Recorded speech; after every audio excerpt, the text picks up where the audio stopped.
he made clear that we're going to put safety in America first on our roadways. We appreciate his leadership. By way of taking a trip down memory lane, it was in May that DOT put out a rule that indicated that we were going to take out of service truck drivers who were not proficient in speaking the English language. We announced that in May, and it was going to go in, it did go into effect at the end of June. Now, when we did that, there was a lot of press that complained to us that we were being unfair to people, that we were being mean to people.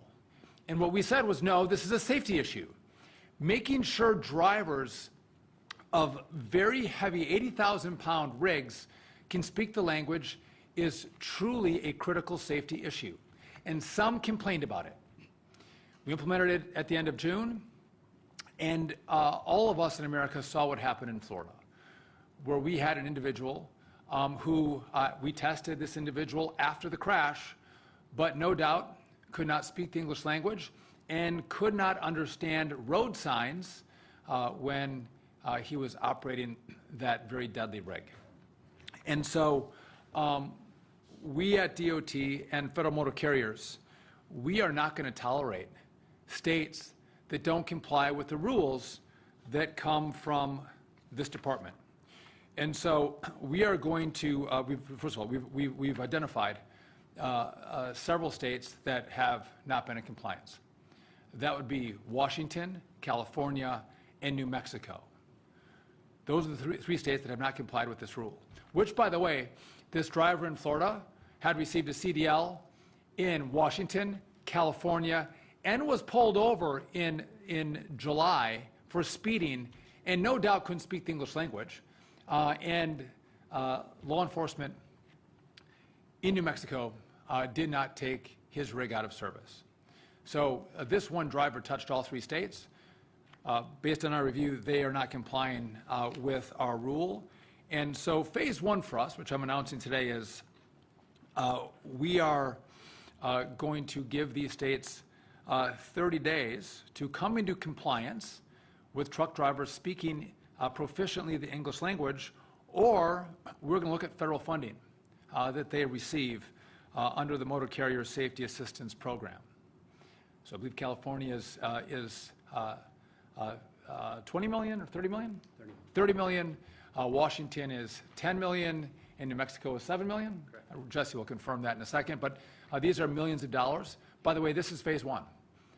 There are other actions that we can take to make sure states comply, and hopefully in the next 30 days we won't have to withhold any money from them, but if they don't come into compliance, we will start with withholding this money, and then we will take additional steps to guarantee compliance. And this is not, just to be clear, this is not just about saying we have some obscure rule that we want them to comply with, that truck drivers speak English proficiently. This is about keeping people safe on the road. Your families, your kids, your spouses, your loved ones, your friends, we all use the roadway. And we need to make sure that those who are driving big rigs, semis, can understand the road signs, that they've been well trained, and that when they're pulled over by law enforcement, they're stopped by law enforcement, or there's a crash and law enforcement responds, they can effectively communicate what they have on their rig. There might be a history that they have to be able to communicate to law enforcement when they're pulled over or there's an accident. And if they can't do that, that creates a significant issue for the traveling public. And so this is step one. And again, we hope there'll be compliance in the next 30 days. If not, we'll take additional steps. With that, I do want to turn it over to our Chief Counsel from Motor Carriers, Jesse Ellison, to talk a little more about what our plan is and how we're going to move forward. Jesse. Thank you, Mr. Secretary. Before I explain the enforcement actions that FMCSA will take, I want to emphasize the two dates that you mentioned. May 20th is the date that the Secretary directed FMCSA to implement a new policy, and part of that policy included the assessment to determine whether a driver could meet the English language proficiency requirement. And by June 25th, when CVSA, the Commercial Vehicle Safety Alliance, the alliance of the state partners, put the new out-of-service rule into effect, they shared that policy with the assessment as part of it with all of the state partners. And so all of the states have had this information since May 20th and at the latest since June 25th. Today, the Federal Motor Carrier Safety Administration will be serving a notice of proposed determination of nonconformity to the states of California, Washington, and New Mexico. And this notice proposes a finding of noncompliance with the Motor Carrier Safety Assistance Program, commonly referred to as MCSAP, with the qualifying conditions. This notice, the MCSAP program is FMCSA's main formula grant program, and it provides financial assistance to states to reduce the number of severity of crashes and injuries and fatalities. MCSAP funding requires the states to adopt and enforce laws and regulations compatible with the Federal Motor Carrier Safety Regulations, which includes the English language proficiency requirement. And let me just quote what that requirement is that the Secretary described just a minute ago. But commercial drivers must be able to read and speak the English language sufficiently to converse with the general public, to understand highway traffic signs and signals in the English language, to respond to official inquiries, and to make entries on reports and records. The states must enforce ELP requirements to maintain MCSAP funding. Even before the tragic accident in Florida, taking 3 lives, FMCSA reached out earlier this month to all of the state partners and asked a couple of questions. We were reviewing the enforcement data, and we wanted to know what your plan was, and if you did not have a plan, what actions you were taking to deprioritize your non-enforcement actions. And so we took that feedback and reviewed that in combination with the data that we were reviewing, and part of that data that I'll share with you right now. But those answers were critical in determining these notices to California and Washington and New Mexico because they didn't have a plan, or they hadn't communicated with us the steps that they would take to deprioritize what they weren't doing. What we found in determining California, California inspected over 20 drivers who had previously been cited in other states for an English language proficiency violation and were taken out of service. So what that means is subsequent to that violation, they drove again in California, and California did not honor that previous violation. In Washington, there have been, over that time period from June 25th to August 21st, about just over 5,000 inspections that resulted in a violation, 6 of which did have the ELP requirement, 2 of which were not properly done within the commercial zones.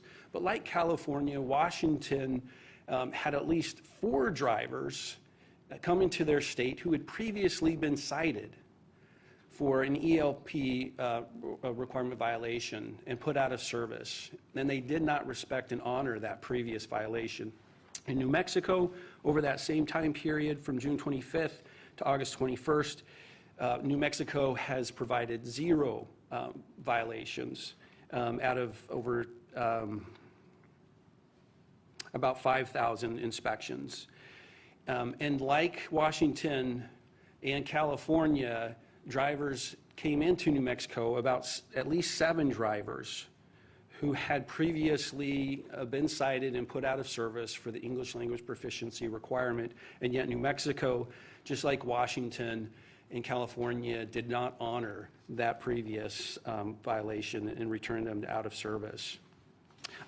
Just to underscore this point, if an out-of-service violation could be various citations, it could be breaks, No state officer is going to look at a previous citation of a brake violation in a state a month before they're doing their inspection and then just not inspect the brakes and just let that driver go on their way. And yet, all three of these states are doing that.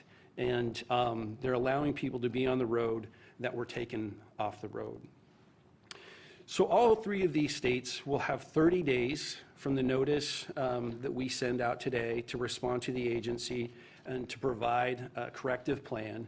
And after that 30 days, FMCSA will make a final determination of nonconformity and impose the appropriate sanctions that can be up to withholding all of the MCSAP funding.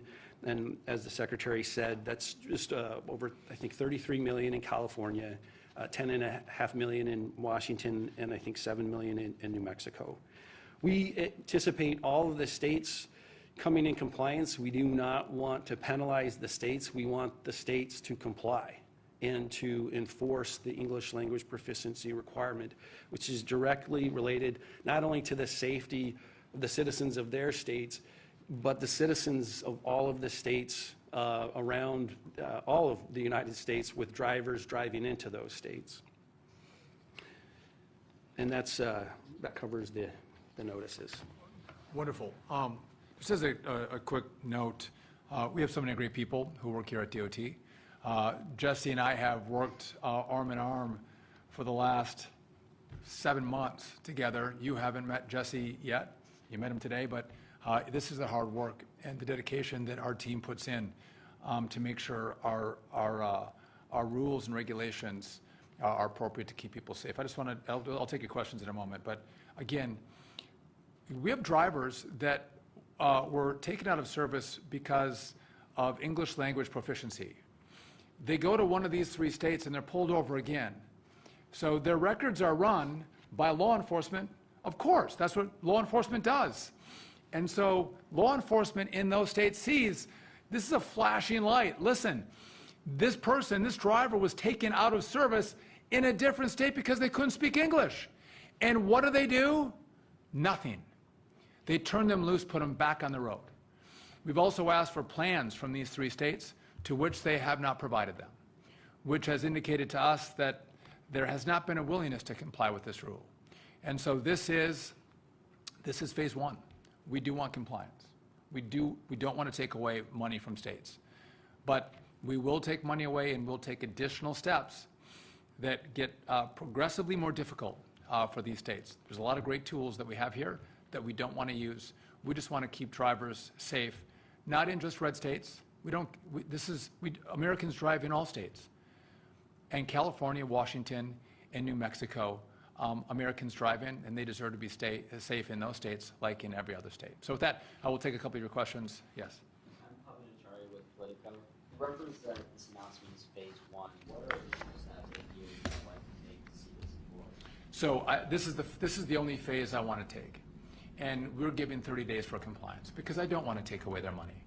I don't. I want them to get these resources. But if not, this will be phase 1.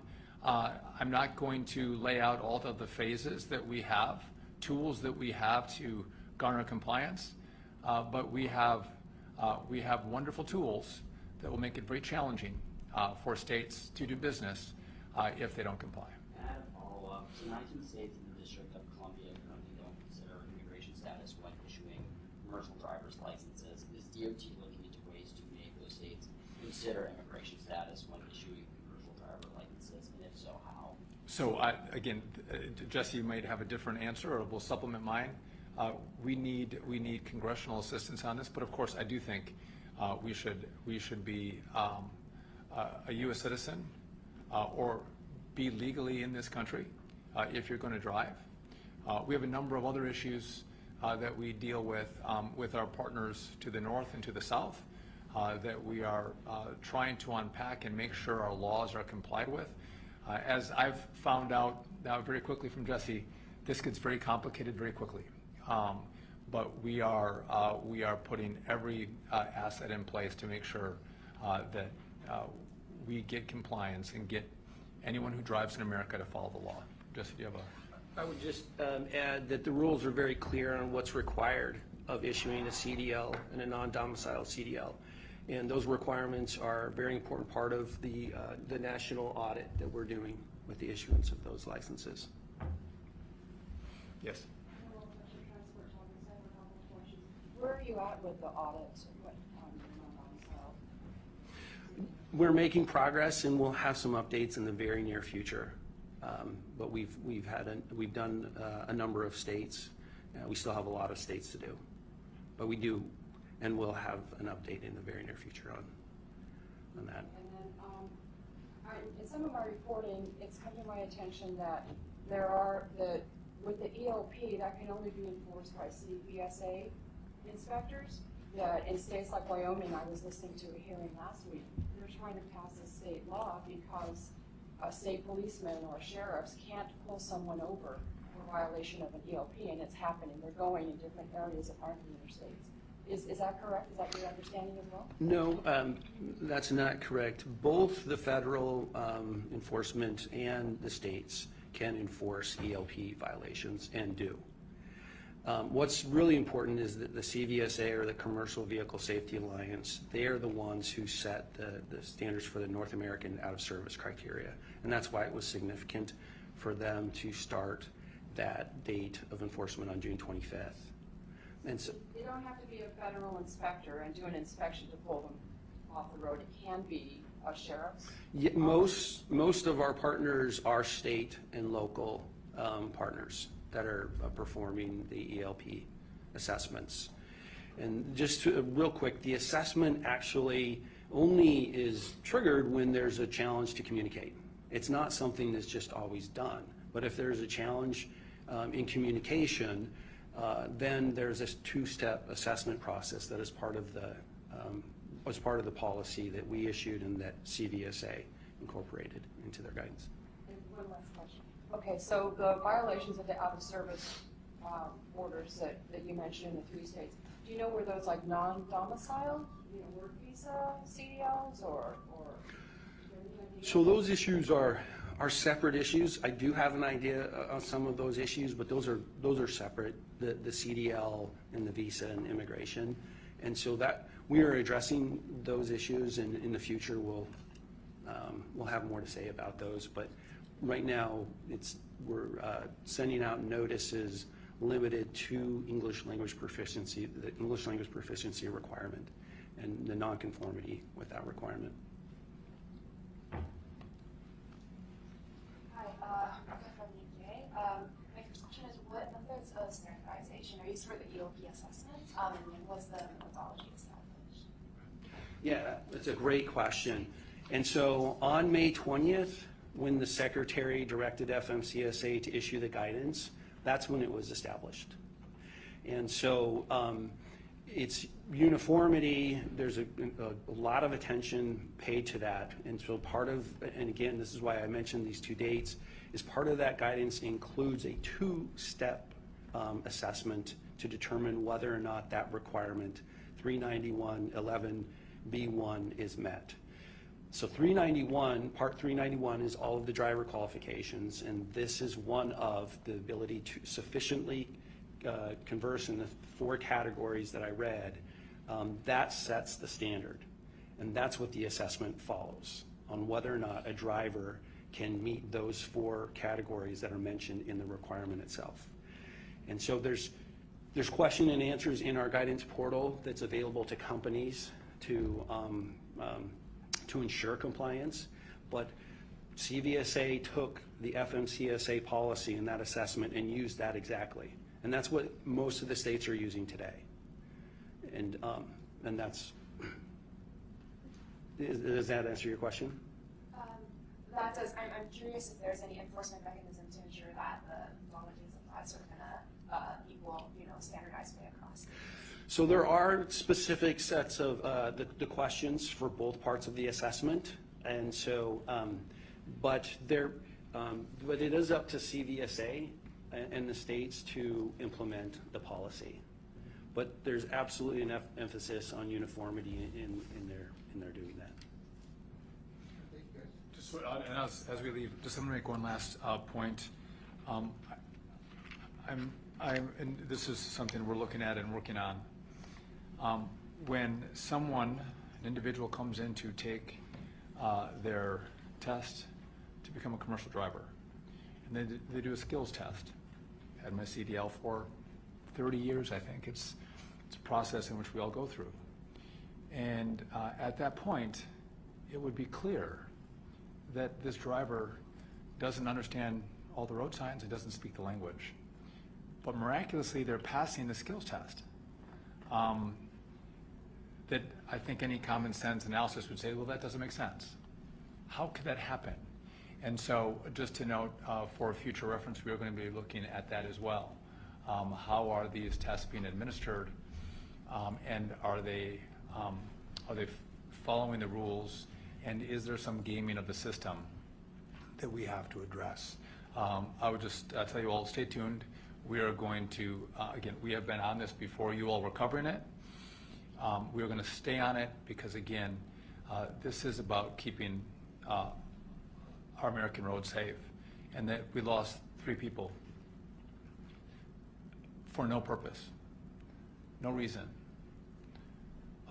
but for a driver who should not have been driving a big rig. That's unacceptable. And I do hope, it's my wish, that these states understand the common sense nature of what we're doing, and they comply and they become good partners. That would be my hope. And because this is again, this is not about politics. This is about doing the right thing by way of the American people, and keeping individuals and families safe as we all use our roadways. So with that, thank you all for coming out. Stay tuned for more developments as we continue to push these common sense policies, not just at federal motor carriers, but also across all our modes here at DOT. Thank you.